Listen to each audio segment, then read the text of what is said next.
Bismillahirrahmanirrahim. Ilahi he pangeran abdi, amarta marentah Gusti, birruju'i kana balik, ilal asari kana asar apmal, ayil mukawanati tegesna mukawanat, minal amwali tina pirang-pirang harta, wal iyali jeung kulawarga, wa gwerihim jeung lianti tenu kabeh. Aya mulabasatiha tegasna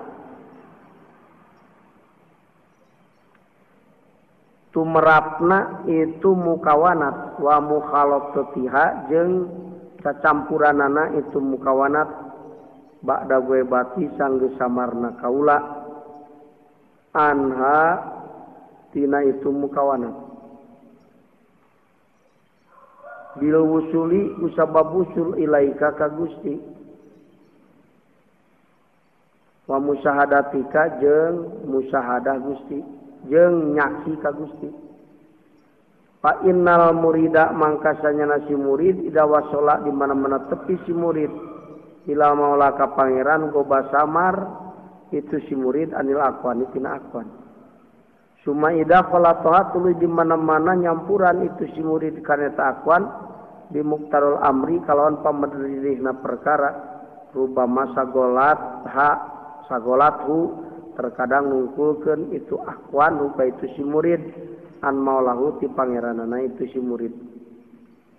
Wa tajaba jeung kahalangan murid biaku itu aqwan anhu ti Allah. Palida kuayana kitu qala ngadawuh musannif, parji ni maka muga-muga ngabalikeun Gusti ka abdi ilaiha kana itu aqwan maksuwan tingkahna anu dipakean bikiswatil anwari ku pakeanana pirang-pirang nur. Tuh Gusti teh marentah kana kudu bali kana asar apal. Muga-muga Gusti ngabalikeun kana abdi kana eta asar apal teh bari dipakean ku pakean nur. Nah gitu. Di basarana kieu Gusti teh marentah kana kudu balik ka aqwan. Maka muga-muga Gusti ngabalikeun abdi kana aqwan teh bari jeung dikuatkeun hate supaya ulah katipu ku aqwan tah gitu. Ya teh munajat sanggeus usul ya. Pan keur waktu usul mah teu inget ka anak pamajikan, kana aqwan teu inget. Ku Allah diberi ingetan deui ka anak jeung pamajikan, muga-muga Gusti ulah jadi fitnah eta harta jeung pamajikan. Nah, nu jadi fitnah teh nepi ka poho ka Gusti balas nguruskeun anak jeung pamajikan tah eta. Jadi fitnah. Naon sabna loba anu balik kana aqwan jadi ka tutup hatena ku aqwan ya. Ieu teh hiji gambaran dina munajat bahwa aqwan teh sok ngahijab kana hate. Jadi ieu teh menta makom naon? Makom bako.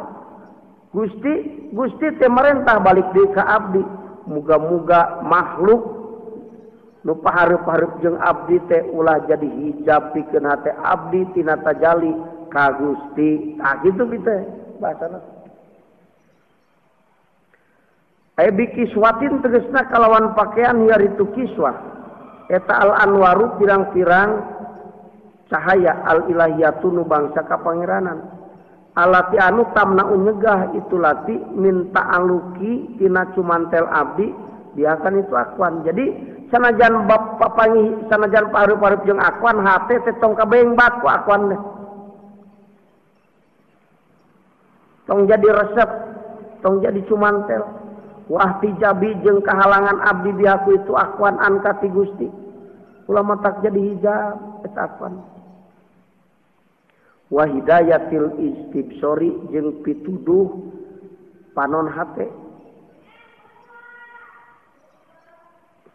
Maksudna manaon? Wa hidayatil istibsori jeung hidayah anu timbul tina panempo hate.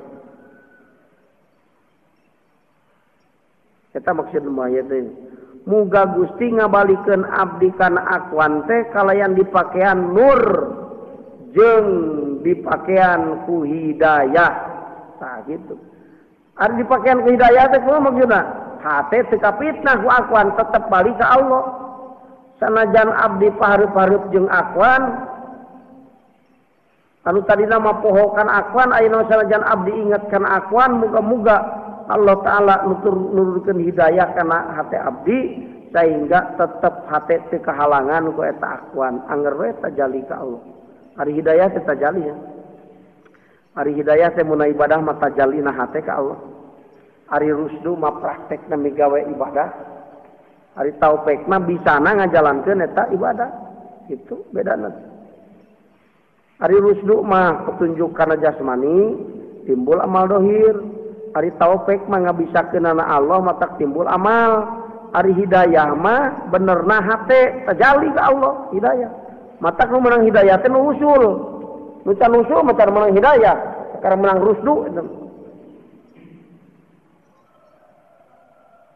Ai hidayatin tegesna hidayah nasiatin anu timbul. Anil istibsori tina panempo hate. Ai syuhudi tegesna panyaksi. Tegesna nyaksi bi ainil basiroti ku panon hate. Ku ainul basirah. Hatta arji'a sehingga balik abdi ilaika ka Gusti min hatina itu mukawanat. Ai usahiduka tegesna nyaksi. Abdi ka Gusti pihadina itu mukawanat. Wa pibadi nusi jeung diterangkeun dina sawarena salinan piha lapad piha. Wa yatah ari itu lapad piha teh eta bi makna ma qoblaha. Kalayan maknana anu samemehna et bi makna ma kalawan mana kalimah qoblaha anu samemehna itu mah. Lain minha cenah piha maknana mah sarua wae jeung makna anu samemehna. Kama seperti perkara dakhal tu asub abdi ilaika ka Gusti min hatina itu mukawanat.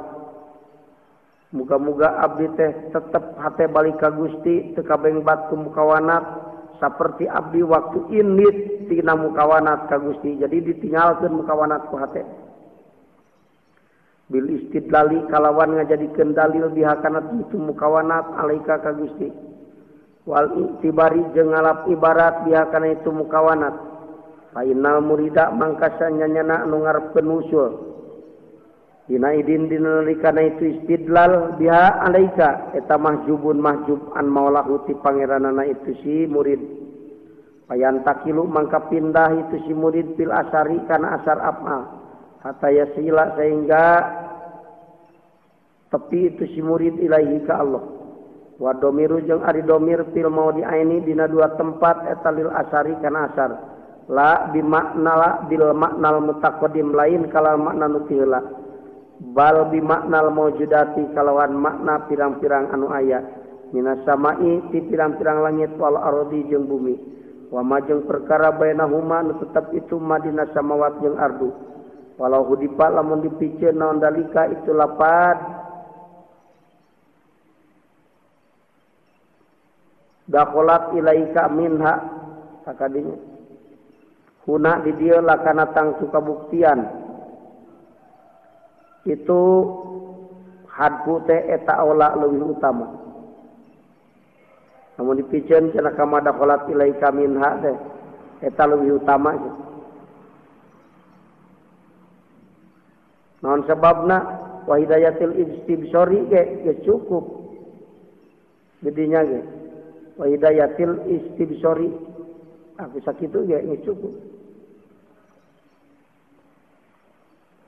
Naon sababna ari hidayah mah tajali ka Allah. Ulah make kama dakhalta ilaika minha. Moal ge usul ka Allah ari teu panaan mati makhluk. Masuna siri tingkahna anu diraksa hatena anin nadri tina ningali ilaiha kana itu akwan. Eta aluki tegasna cumantel biha kana itu akwan. Piti kodi naf'in dina nekatkeunana manfaat odap idorin atau dina nolakna kamadaratan. Wa qaluhu jeung ari dawuhan musannif wa qaluhu jeung dawuhan musannif wa marfu'al himmati jeung anu diluhurkeun cita-citana anil itimadi salam di mana oh bagian ngau teh nulisnya mohon enggak insyaallah mohon enggak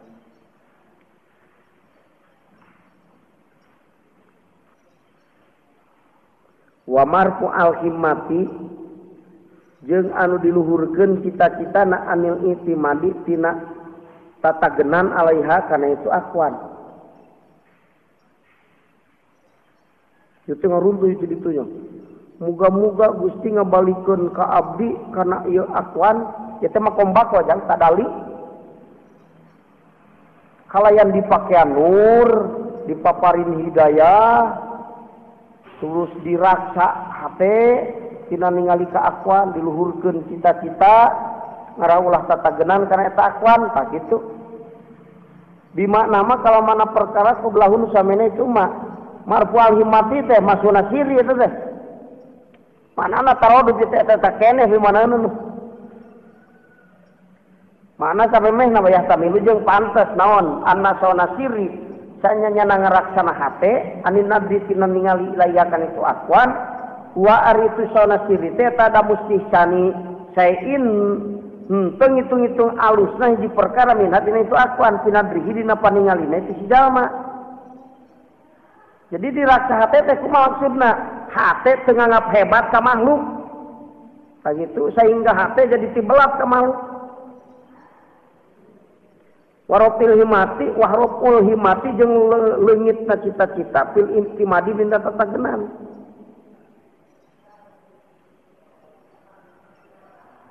matak marfu al himati teh ari dituturkeun ku lafaz an majang lain luhur manana teh kumaha leungit seperti rogiba an sunnati lamun rogiba nyambing kana lafaz an hartina ngewa lain resep ayeuna marfu al himati teh dileungitkeun cita-citana tina tatagenan kana akwan tah kitu sok manaan kitu tina naon ngan lamun ek diluhurkeun cita-citana bisa kieu ngalogatanana wa marfu al himati jeung nu diluhurkeun cita-citana anil itimadi jauh tina tatagenan alaiha kana itu akwan tah anak manana kudu make jauh tina tatagenan tah kitu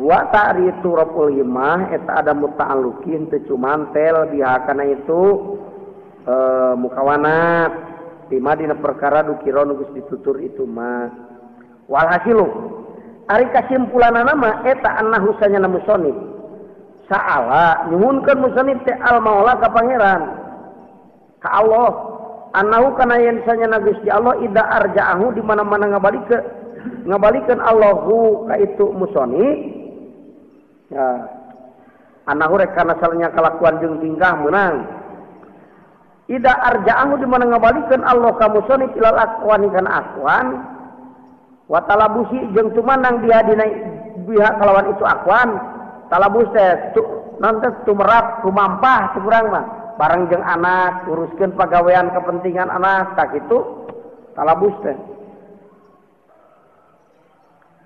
yarji'uhu ngabalikeun Allah yarji'uhu maka ngabalikeun Allah taala ka itu musonif ilaiha kan itu akwan ala halatin syarifatin netepan kana tingkah anu mulia mudodatin anu malawanan lil halati kana tingkah alati anu kana kabuktian musonif alaiha dina itu lati qabla suluki meme suluk muga-muga abdi ku Gusti dibalikeun deui ka makhluk teh hate abdi teh diraksa sehingga teu kabengbat ku akwan